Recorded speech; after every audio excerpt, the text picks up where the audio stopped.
Well, good afternoon, my friends. It's great to be here with you for this week's devotional. I'm here with my wife, Maricruz, and I invited her to come and join me with this week's devotional because I think she has a few words of encouragement to all of you, and it's relevant to marriages and to families for what we're going to share with you today. The famous pastor Charles Spurgeon once said that it's only by perseverance that the snail made it to the ark. And indeed, that's true. We know that of all the things of the Christian life, one of the most difficult things is consistency, persistence, perseverance. And we looked at Luke chapter 18, verses 1 to 8. If you were with me this past Sunday, or if you tuned in on Facebook, you heard me talk about the persistence of faith. And this section here, as we look towards the resurrection coming up this coming month, we made a pit stop here because it's relevant to Jesus's preparation for his coming death and burial, and of course his resurrection. And so we stop here for one important reason.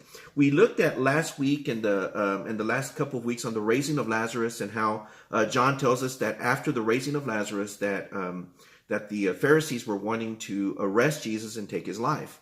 And so in John chapter 11, verse 54, it says that he retreated up north towards the Ephraim area, where he prepared the final weeks. This is the last tour of his ministry, where he spent some intimate time with his disciples, specifically to prepare them for his departure. And so we need to stop here. We make a pit stop here because here we can get an intimate look at what Jesus would say. What would Jesus say to his disciples if he only had just a limited time? What we find here is a beautiful message in Luke 18, where he shares the parable of the persistent widow.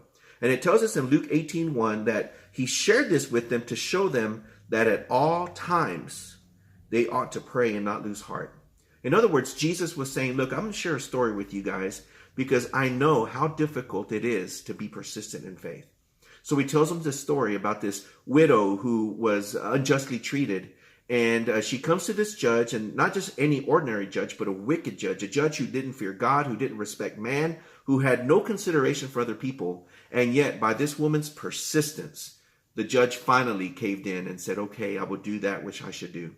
And Jesus is using an argument from the lesser to the greater. He's saying, if this wicked judge was able to answer this woman's request, how much more God, who loves you and wants what's best for you, how much more is he going to do that which he would want for you in prayer?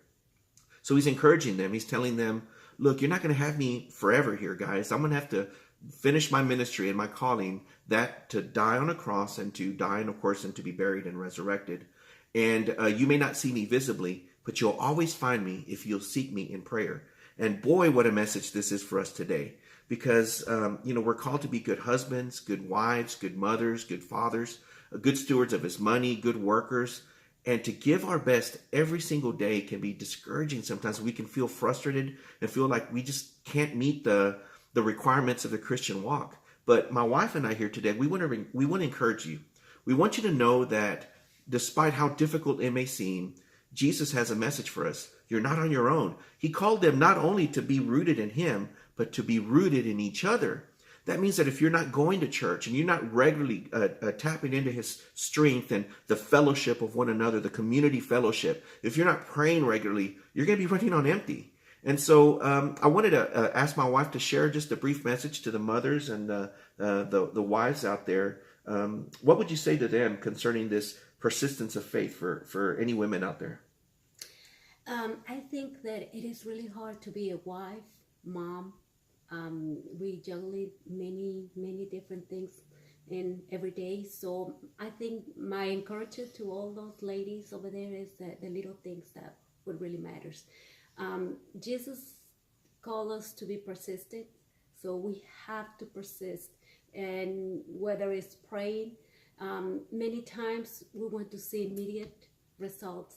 So we've been praying for something and that it's not, God has not answered. So just be persistent, because at the end of the day, God rewards those people who are persistent. So, amen. And that last thing that you say is so important, because when we look at God's character, he honors those people who are persistent. And we looked at several examples. We saw, of course, this widow that Jesus lifts up in this parable. We see the woman who was suffering from a hemorrhage for 12 years, and she persistently sought after him. We looked at these friends, the man who was paralyzed, and they don't quit just because the doorway is blocked. They climb the roof and make a hole in the roof, and they lower their friend down just to allow their friend to be healed by Jesus. These are all examples of persistence.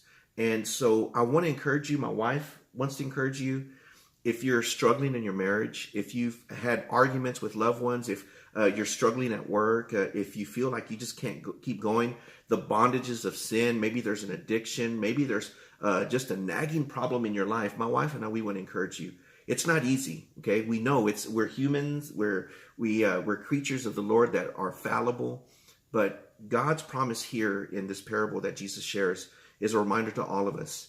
We need each other. Let's encourage one another. And by all means, don't quit. Be persistent in your faith. Amen. We want to encourage you to continue on in your walk, and we look forward to our next session soon. God bless.